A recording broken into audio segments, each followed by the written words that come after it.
ایک مصیبت جو اس وقت پھیل رہی ہے نا، وہ کیا ہے کہ ہمارا عمومی طبقہ حالات سے پریشان ہو کر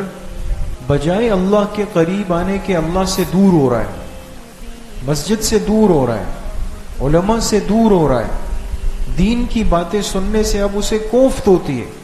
اسے لگتا ہے نعوذ باللہ یہ سب ایسے ہی جھوٹ من گھڑت ڈھکوسلیں باتیں، اس سے کچھ بھی نہیں ہوتا۔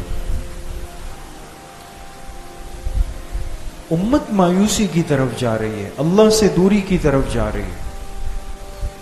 اس موقع پر آپ کا، ہم سب کا ایک بہت بڑا کردار ہونا چاہیے دوست،